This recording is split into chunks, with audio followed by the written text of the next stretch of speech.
Hello guys, स्वागत है आपका सिटीजन सी चैनल पर। और आज आप देखने वाले हो 2009 में रिलीज हुई underrated survival thriller movie the canyon का ब्रेकडाउन, जिसके डायरेक्टर हैं रिचर्ड हैरा। इसमें भी कुछ 127 आवर्स वाली वाइब है, क्योंकि ये भी कैनियंस में ही बेस्ड है, लेकिन ये ट्रॉमा तगड़े वाला देगी, इसलिए जरा संभल के। और ये बिल्कुल देखने लायक है, आप इसे देख सकते हो। तो चलिए अब ज्यादा देर ना करते हुए जल्दी से ब्रेकडाउन स्टार्ट करते हैं।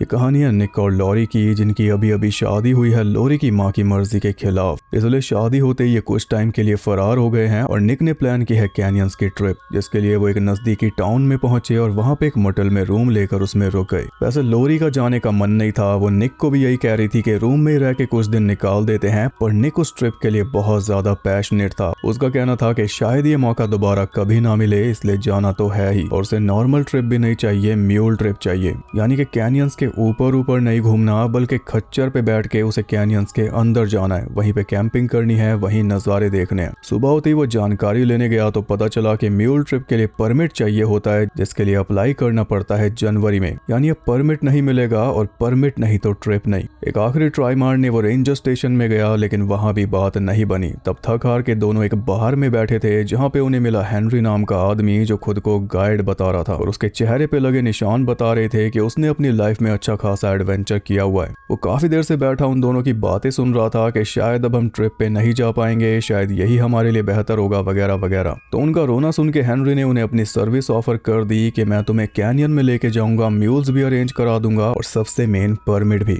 ये सुनकर निक तो पूरा एक्साइटेड हो चुका था, लेकिन लॉरी को हेनरी कोई भरोसेमंद आदमी नहीं दिख रहा था। फिर भी निक की खुशी के लिए उसने हाँ कर दी। अगली सुबह दोनों कैनियंस पे पहुंच गए, जहां हेनरी पूरी तैयारी करके खड़ा था। लॉरी ने जाते ही सबसे पहले उससे यही पूछा कि क्या तुम परमिट ले आए? हेनरी ने बोला हाँ, जेब में रखा है। उसने 4 म्यूल्स का इंतजाम किया था, जिनमें से 3 पे तो वो बैठ गए, और चौथे के ऊपर उन्होंने सप्लाईज लाद दी, जो भी खाना, फर्स्ट एड का सामान वगैरह था वो सब। फिर निकल पड़े कैनियन की सैर करने। हेनरी उन्हें एक से एक नजारा दिखाता हुआ चल रहा था, और हर एक चीज के बारे में पूरी जानकारी भी दे रहा था। उसे कुछ खास लोकेशंस भी पता थी, जिन्हें निक और लॉरी तो बस देखते ही रह गए। अब तक हेनरी के ऊपर उनका पूरा ट्रस्ट बन चुका था। वो तीनों दोस्तों की तरह बातें करने लगे थे। बस एक दिक्कत थी कि हेनरी शराब पीते हुए चल रहा था, और थोड़ी बहुत उसने निक को भी पिला दी। ऑफर तो लॉरी को भी की थी, पर लॉरी ने मना कर दिया, क्योंकि इतनी बड़ी पहाड़ी ढलान से उतरते हुए किसी एक का तो सोबर रहना बहुत जरूरी है। रास्ते में हेनरी उन्हें अपनी बहादुरी के किस्से भी बताता चल रहा था, जिन्हें सुनकर हमें यह पता चला कि जानवरों की हेनरी के साथ पक्की दुश्मनी है। कोई ना कोई जानवर इस पे अटैक करता ही रहता है, पर फिर भी ये जिंदा बच जाता है। जैसे फेस पे भालू ने पंजा मारा था, हाथ पे बॉब कैट ने, और म्यूल ने भी नहीं छोड़ा, उसने भी कंधा चबा डाला। पर इतने जख्म लेके भी हेनरी अब तक जिंदा है, और डर नाम की चीज उसमें अब भी नहीं है। खैर, बिना किसी परेशानी के वो नीचे पहुंच गए, जहां पे उन्हें कैंप सेट करना था। बहता हुआ ताजा पानी था वहां पे, समतल जमीन थी, पर हेनरी ने उन्हें चॉइस दी कि या तो यहीं पे रुक जाओ, या फिर मैं तुम्हें और आगे ले जा सकता हूँ 12,000 साल पुराने पेट्रोग्लिफ दिखाने, जहां तक पहुंचने में आधे दिन का सफर और लगेगा, और वो जगह इस ट्रेल से बाहर है, मतलब वहां जाना अलाउड नहीं है।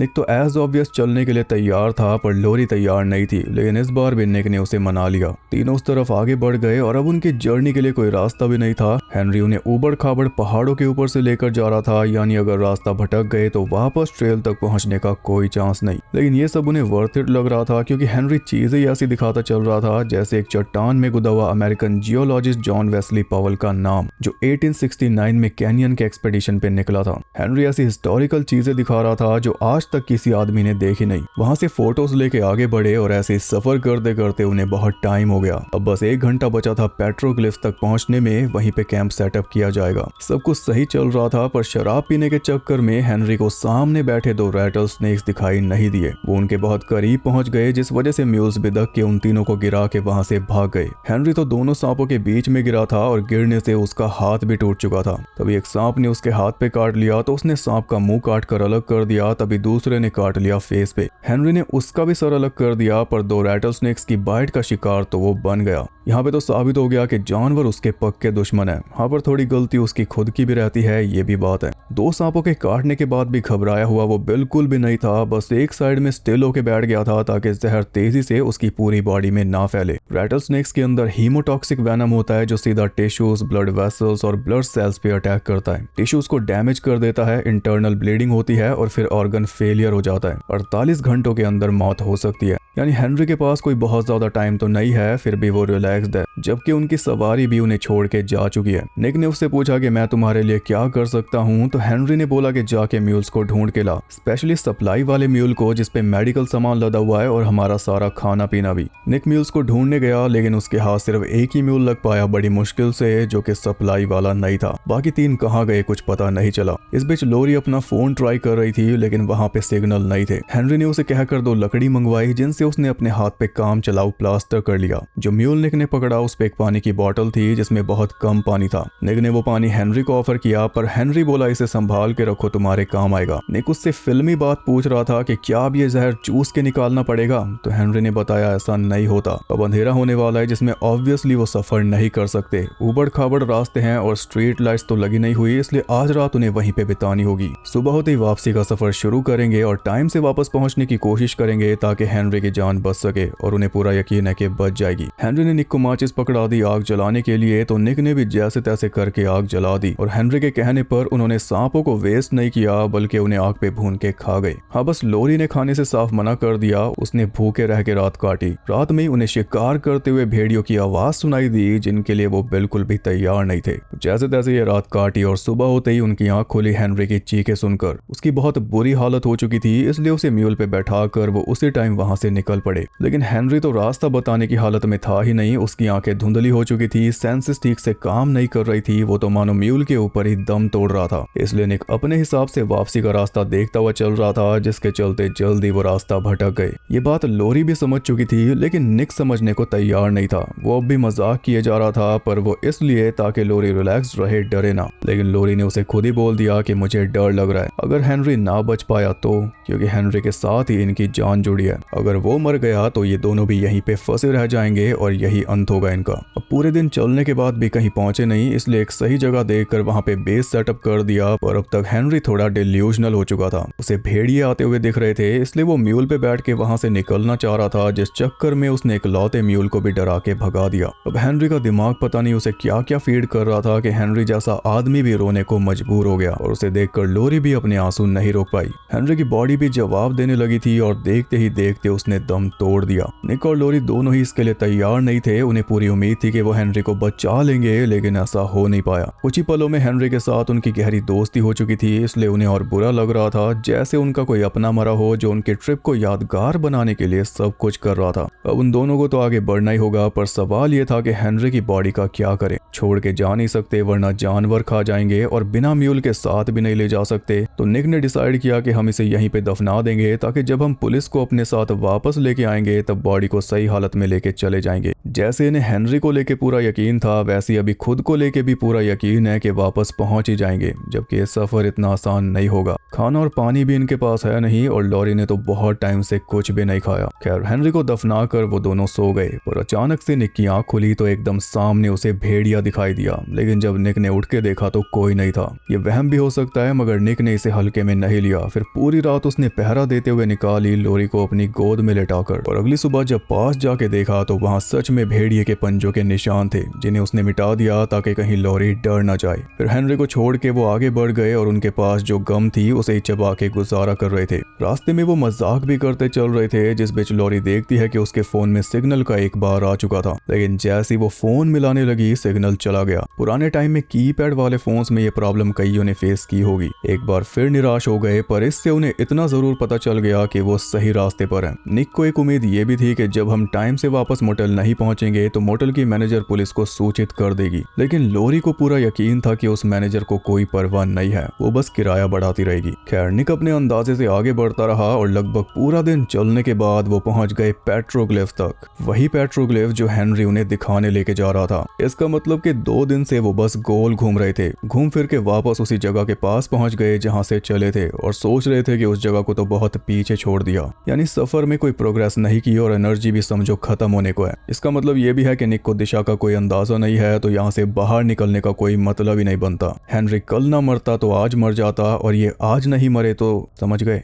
इसी बात पे दोनों के बीच बहस हो गई क्योंकि लोरी तो कल से बोल रही थी कि हम रास्ता भटक चुके हैं, पर निक मान नहीं रहा था। वो तो पूरी उम्मीद खो चुकी थी। तब निक ने एक और प्लान निकाला कि हम इस चट्टान को क्लाइंब करके ऊपर पहुंच सकते हैं। फिर से कोई चक्कर नहीं लगाना पड़ेगा, सीधा कैनियन के ऊपर पहुंच जाएंगे, फिर वहां से पता चल जाएगा किस तरफ जाना है। सुनने में तो अच्छा लग रहा था पर इतना आसान था नहीं। फिर भी दोनों ट्राई करने लगे और लोरी निक के पीछे पीछे थी। जरा सा ऊपर पहुंच के लोरी ने फोन देखा तो सिग्नल फिर से आ चुका था, लेकिन फोन मिलाते ही गायब हो रहा था। तब निक ने एक हाथ से एक पत्थर पकड़ा और दूसरे से लोरी का हाथ। फिर लोरी ने फोन स्पीकर पे डाला और निक के हाथ के सहारे लीन आउट करके उसने फोन मिलाया तो इस बार उसकी बात हो रही थी। उसने बता दिया कि हम ग्रैंड कैनियन में फंस चुके हैं, पर आगे कुछ बता पाती उससे पहले वो पत्थर टूट गया जिसके सहारे दोनों अटके हुए थे। तो दोनों कुछ इस तरह से नीचे जा गिरे कि लोरी का फोन टूट गया और चट्टान के बीच में फंस के निक की टांग।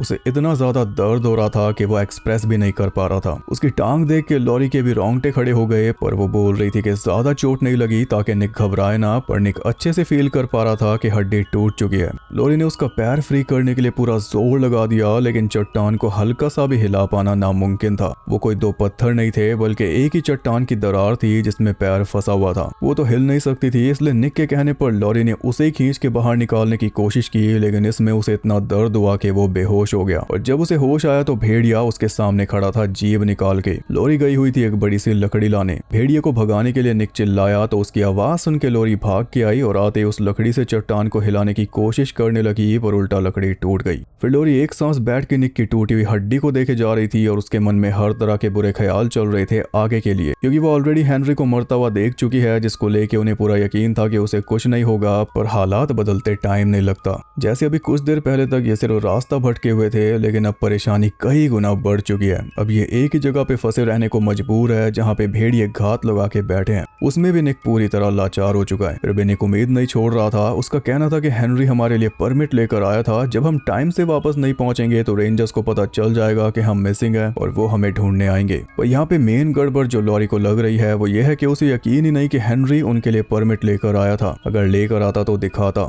ये एक और उम्मीद निक की लोरी ने मिट्टी में मिला दी। और कोई उम्मीद उसके पास थी नहीं जिसे वो पकड़ के रखे, इसलिए वो लोरी को एक कहानी सुनाने लगा, वही 127 आवर्स वाली। एक आदमी कैनियंस में फंस गया था और उसने फ्री होने के लिए बहुत कुछ ट्राई किया, लेकिन बात नहीं बनी तो आखिर में उसे अपना हाथ काट के खुद को फ्री करना पड़ा। मतलब उसने लोरी को बता दिया कि तुम्हें मेरी टांग काटनी होगी वरना दोनों यहीं पे मरेंगे। पहले तो ये लोरी को एकदम वाहियात आइडिया लगा, पर जब उसने शांति से सोचा तब उसे समझ आया कि इसके अलावा सरवाइव करने का और कोई रास्ता है ही नहीं। अगर मैं जिद पकड़ के बैठी रही तो निक की जान भी जा सकती है, वो जिंदा ही भेड़ियों का शिकार बन सकता है। तो बेहतर यही होगा कि उसे फ्री करके हम जल्द से जल्द यहाँ से आगे बढ़े। राजी होने पर लोरी ने पूछा कि टांग मैं काटूंगी कैसे, तो निक ने बताया हेनरी के चाकू से, लेकिन चाकू भी इन्होंने उसी के साथ दफन कर दिया था। एक और बेवकूफी जो अब उजागर हुई। अब लोरी को वापस उसी जगह जाना होगा जहाँ पे हेनरी को दफनाया था, और जब तक वो चाकू लेके वापस आएगी निक रहेगा एकदम अकेला। इस बीच लोरी खो भी सकती है और निक भेड़ियों का शिकार बन के मर भी सकता है, पर यह रिस्क उठाना ही होगा। ऐसे बैठे बैठे बहुत टाइम वेस्ट करके देख लिया। सेफ्टी के लिए लोरी ने निक के सामने आग जला दी, उसके पास लकड़ियों का ढेर लगा दिया आग जलाए रखने के लिए, और उसके हाथ में एक नुकीली लकड़ी भी पकड़ा दी सेफ्टी के लिए। फिर वो अकेली वहां से निकली और रास्ते में निशानियां छोड़ते हुए आगे बढ़ी ताकि सही से वापस आ सके। वो आसमान में मंडरा रहे चील कौवों को देखते हुए आगे बढ़ रही थी, जिनकी बदौलत वो सही जगह तक पहुंच गई जहाँ पे गिद्ध हेनरी को नोच नोच के खा रहे थे और भेड़िए भी आके जा चुके थे।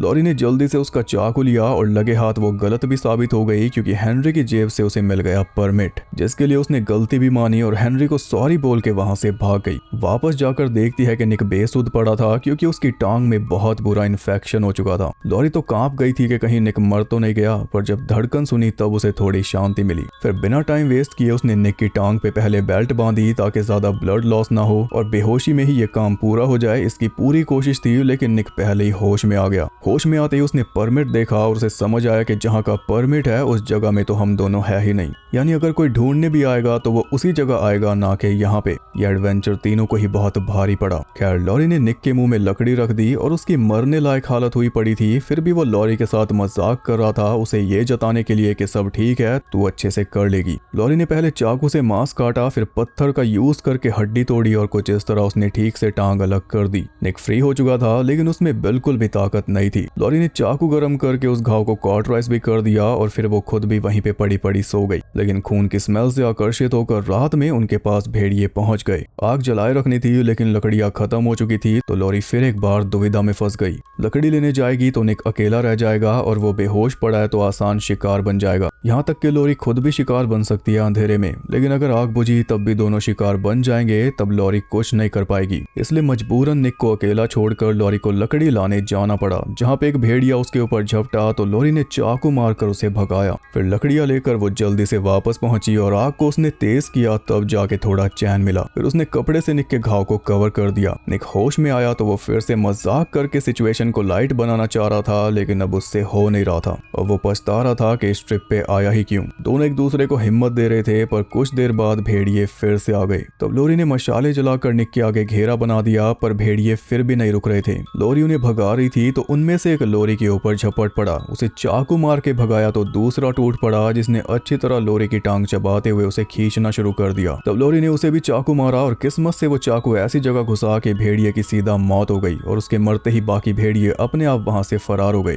फिर सुबह तक लॉरी जाग के पहरा देती रही निक को अपनी गोद में सुलाकर। अब और रुका नहीं जा रहा था, इसलिए लॉरी ने एक काम चलाऊ स्ट्रेचर बनाया, जिसके सहारे वो निक को खींचकर आगे बढ़ने लगी। ताकत के लिए उसने भेड़िया भून के खा लिया था और थोड़ा वो निक को भी खिला रही थी, लेकिन निक खा नहीं रहा था। उसे प्यास लग रही थी और हर जगह पानी दिखाई दे रहा था और वो भी बहकी बहकी बातें करने लगा था, जैसे हेनरी कर रहा था मरने से पहले। मीट की जगह वो गम मांग रहा था तो लॉरी ने उसके मुंह में गम डाल दिए, लेकिन उसे भी वो चबा नहीं पाया। उसकी हिम्मत जवाब दे चुकी थी। वो खुद बोल रहा था कि मुझे छोड़ के चली जा, मेरे साथ रहेगी तो कभी बाहर नहीं निकल पाएगी। पर लॉरी ने हार नहीं मानी। वो फिर से उसे खींचकर आगे बढ़ने लगी थी, पर तभी स्ट्रेचर टूट गया, लेकिन हिम्मत फिर भी नहीं टूटी। उसने हाथों से ही निक को खींचना जारी रखा, जिसमें बहुत ज्यादा जोर लग रहा था। इसलिए वो एक लकड़ी लेकर आई, जिसका सहारा देकर वो निक को अपने साथ आगे चलाने लगी। ऐसा करके उन्होंने अच्छी दूरी तय कर ली थी, पर जब थोड़ा आराम करने बैठे तब लॉरी ने देखा कि निक की टांग में फिर से इन्फेक्शन हो चुका था। लॉरी ने अपने टॉप का कपड़ा काट कर उस घाव पे बांधा और अब भी उम्मीद छोड़ी नहीं। निक उसके साथ मजाक कर रहा था, उसे सॉरी बोल रहा था और कह रहा था कि उदास मत हो। ऊपर से जाते हुए प्लेन को देख के ये कह रहा था कि हमें हवाई चले जाना चाहिए था। लॉरी कुछ ही देर के लिए रिलैक्स्ड हुई थी और इतने में ही भेड़ियों ने आकर उन्हें घेर लिया। तब उसने जल्दी से निक को लकड़ी के सहारे खड़ा करना चाहा, पर वो बेचारा इतना लाचार था कि मुंह के बल गिर पड़ा और अब तो लॉरी भी एकदम बेबस हो चुकी थी। एक भेड़िए को भगा रही थी तो पीछे से दूसरा निक को खींच के ले जा रहा था। हर तरफ निराशा दिखाई दे रही थी और उसका ऐसा जी कर रहा था कि फूट फूट के रोने लग जाए यहीं पे। लॉरी को पता था कि अब वो निक को और बचा नहीं पाएगी, लेकिन उसे ऐसे छोड़ के भी नहीं जा सकती, वरना भेड़िए उसे जिंदा ही नोच नोच के खाएंगे। तो बड़ा सोचने के बाद लॉरी ने डिसाइड किया कि वो खुद ही निक को मार देगी। उसने निक की सांसें रोक के रोते रोते उसे अपने ही हाथों से मार डाला और बस तभी वहां पे आ गया रेस्क्यू हेलीकॉप्टर, जिसे देखकर लॉरी पूरी तरह शॉक में चली गई। वहीं पे बिखर के बुरी तरह रोने लगी, क्योंकि मेडिक आके निक की सांसें चेक कर रहा था, जो लॉरी ने अभी अभी बंद की। अगर एक सेकंड पहले ये आ जाते तो निक भी लॉरी के साथ वापस जाता और यही बोझ लेकर लॉरी को अब सारी उम्र जीना होगा कि थोड़ी देर और रुक जाती, थोड़ी देर और लड़ लेती तो निक मेरे साथ होता। जबकि वो जितना कर सकती थी उसने किया, पर अब शायद ही वो इस सदमे से बाहर निकल पाए। ये उसकी हालत बता रही है। ये सारी यादें उसे हॉन्ट करेंगी कि आखिर तक भी निक उसे चेयर अप कर रहा था और आखिर में वो भी ये मान रहा था कि हम बच जाएंगे। जब लॉरी ने बोल दिया था कि मैं तुझे छोड़ के नहीं जाऊंगी, उसके बाद निक ने एक बार भी नहीं बोला कि तू मुझे छोड़ के चली जा। निक होश में भी नहीं था जब लॉरी ने उसे मारने का फैसला ले लिया। I'm sure निक को इस बात से कोई नाराजगी नहीं होगी, बल्कि वो तो खुश होगा कि लॉरी बच गई। लेकिन ये चीजें अब लॉरी को चैन से जीने नहीं देंगी, जो मैं पॉइंट आउट कर रहा हूँ, जिन पे मूवी हमारा ध्यान डालती है। यही वो ट्रॉमा है जो हमें भी फील करना पड़ता है और इसी के साथ ये मूवी हो जाती है खत्म।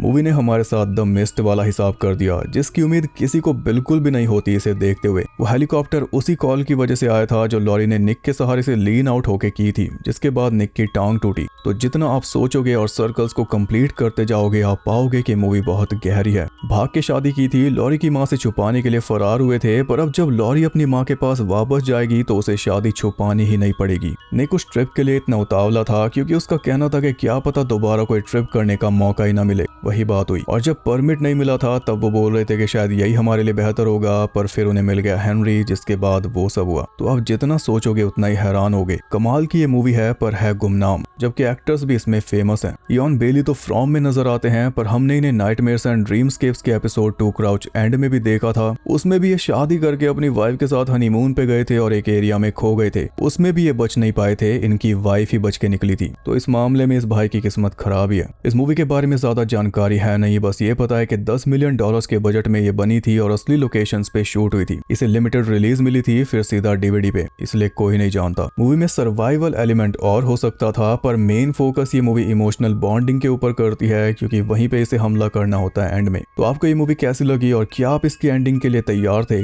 कमेंट करके जरूर बताना। वीडियो पसंद आई तो लाइक कर देना और ऐसे और इंटरेस्टिंग वीडियोस देखने के लिए चैनल को सब्सक्राइब कर लो। आने वाली मूवीज और वीडियोस की अपडेट्स चाहिए तो इंस्टा पे फॉलो कर सकते हो। मैं आपसे जल्दी मिलूंगा अगली वीडियो के साथ, तब तक के लिए सबको बाय।